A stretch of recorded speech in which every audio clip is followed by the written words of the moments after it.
अमूमन आपने सुना होगा कि पुलिस कुर्की करने आरोपी के घर पहुंच गई है और होता यूं है कि पुलिस उस अपराधी की चौखट, विंडो और घर का सारा सामान एक गाड़ी में डालकर ले जाती है।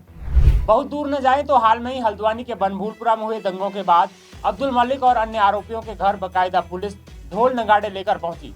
सभी आरोपियों के घर के खिड़की, दरवाजे, चौखट और पंखे जैसी चीजें तक पुलिस उखाड़ लाई। नमस्कार, मेरा नाम योगेश भट्ट है और आप देखना शुरू कर चुके हैं न्यूज टुडे नेटवर्क। तो जानते हैं आखिर क्या है कुर्की और जब्ती। पुलिस कुर्क या जब्त सामान का क्या करती है? क्या कुर्की या जब्ती का सामान वापस मिल सकता है? तो चलिए समझते हैं इस वीडियो में क्या है कुर्की और जब्ती। लिहाजा कुर्की और जब्ती का सीधा सा मतलब है किसी की संपत्ति या सामान को सरकारी कब्जे में ले लेना या फिर जब्त कर लेना। इसे वारंट ऑफ अटैचमेंट भी कहते हैं। कुर्की की कार्रवाई में चल और अचल दोनों तरह की संपत्तियां आती हैं। सीआरपीसी यानी कोड ऑफ क्रिमिनल प्रोसीजर की धारा 82 से 86 तक कुर्की का प्रावधान दिया गया है। किन वजहों से जारी होता है कुर्की और जब्ती का आदेश? सवाल है कि किन परिस्थितियों में कुर्की का आदेश जारी होता है। पहला, अगर किसी व्यक्ति के खिलाफ सिविल रिकवरी का केस चल रहा हो, उसके खिलाफ जजमेंट आ जाए मगर व्यक्ति उसका पालन न करे। दूसरा, किसी क्रिमिनल केस में सरकारी या गैर सरकारी पैसे या प्रॉपर्टी का नुकसान करने का कोई दोषी हो मगर रिकवरी एग्जीक्यूट नहीं हो पा रही हो, या फिर किसी ने जमानत कराई और जमानत की राशि अदा नहीं की हो। इसके साथ ही कोर्ट में किसी भी केस की प्रोसीडिंग के दौरान आदेश नहीं मानने पर इसमें मौके से फरार होना भी शामिल होता है। क्या कुर्की और जब्ती एक ही चीज है? नहीं, कुर्की और जब्ती दोनों अलग अलग चीजें हैं। कुर्की न्यायालय के आदेश पर होती है जबकि जब्ती पुलिस खुद कर सकती है। जैसे कोई चरस, गांजा, प्रतिबंधित ड्रग्स या फिर किसी रिस्ट्रिक्टेड चीजों के साथ कोई पकड़ा जाता है तो पुलिस उस सामान को जब्त कर सीज कर लेती है। बाकायदा सील करने के बाद मालखाने में रखती है और जरूरत पड़ने पर सबूत के तौर पर उसे कोर्ट में पेश किया जा सकता है। अब बात करते हैं कुर्की की। दरअसल कुर्की दो तरह के मामलों में होती है, सिविल और क्रिमिनल। सिविल कुर्की में अगर किसी आरोपी का सरकार या किसी व्यक्ति के ऊपर पैसा बकाया हो और वह कोर्ट के बार बार कहने पर भी बकाया नहीं चुका रहा हो तो उस केसेज में कुर्की वारंट जारी होता है। अक्सर बैंकों के केसेज में आपने देखा होगा कि लोग लोन ले लेते हैं, फिर चुका नहीं पाते, बैंक उसे कुर्की कर नीलाम कर देता है। नतीजन इन केसों में न्यायालय खुद बेलिफ यानी रिसीवर नियुक्त करता है। बेलिफ संबंधित उस आरोपी के घर जाता है, आरोपी का घर का सामान, गाड़ी या दूसरी चीजें अपने कब्जे में ले लेता है। अगर आरोपी कुर्की का विरोध करता है तो बेलिफ कोर्ट को सूचित करेगा और उसके बाद पुलिस की सहायता से कुर्की पूरी करेगा। लेकिन ध्यान रखने वाली बात है कि कुर्की की कार्रवाई बेलिफ ही करेगा, पुलिस सिर्फ सुरक्षा या मदद के तौर पर उपलब्ध रहेगी। परंतु सेक्शन 60 में ये भी मेंशन है कि कपड़े, बर्तन, आभूषण, औजार, उपकरण, पॉलिसी, पेंशन, सरकारी भत्ता आदि की कुर्की नहीं की जा सकती है। तो चलिए अब बात करते हैं क्रिमिनल कुर्की की।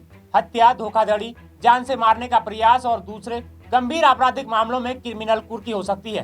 कोर्ट धारा 42 के तहत कुर्की का वारंट और 83 के तहत कुर्की का ऑर्डर जारी कर देता है। मान लीजिए किसी केस में दोषी को सजा के तौर पर जेल के साथ साथ 1 लाख रुपए का जुर्माना लगाया गया है और वह जुर्माना नहीं देता है तो यह क्रिमिनल कुर्की के दायरे में आता है। इसी तरह दूसरे किसी केस में आरोपी को सरकारी संपत्ति या प्रॉपर्टी के नुकसान का दोषी पाया जाता है और रिकवरी आदेश होता है लेकिन वह एग्जीक्यूट नहीं हो पाता है, यानी कि मौके वारदात से वह फरार हो जाता है। ऐसे मामलों में कुर्की होती है।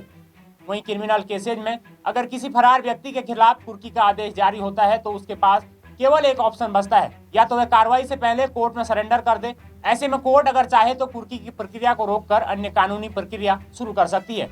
आइए जानते हैं क्या होती है यूएपीए। मसलन भारत का एक ऐसा कानून है जिसके तहत संपत्ति जब्त की जा सकती है जब ये किसी गैर कानूनी केस से जुड़ी हो। तब साथ ही उस आरोपी पर यूएपीए यानी अनलॉफुल एक्टिविटीज प्रिवेंशन एक्ट के तहत कार्रवाई होती है। यह यूएपीए एक्ट 1967 का सेक्शन 8 सरकार को संपत्ति की जब्ती और कुर्की करने का अधिकार देता है। इसमें उन लोगों की संपत्ति पर कार्रवाई की जाती है जो किसी तरह से देश विरोधी गतिविधियों में लिप्त हैं। इस कानून की धारा 8 इजाजत देती है कि अगर किसी जगह का इस्तेमाल गैर कानूनी मंसूबों के लिए किया जा रहा हो तब यह कार्रवाई हो सकती है। आपको बता दें कि हल्द्वानी के बनभूलपुरा में हुए दंगों के बाद अब्दुल मलिक सहित 36 लोगों पर पुलिस ने इसी केस यानी यूएपीए पर कार्रवाई की है। तो चलिए जानते हैं कुर्की वाले सामान का क्या होता है। अब आपके मन में भी यह सवाल उठ रहा होगा कि पुलिस ने सामान को जब्त कर लिया है तो वह उस सामान का क्या करती होगी। पुलिस संबंधित सामान को सरकारी मालखाने में जमा करवा देती है।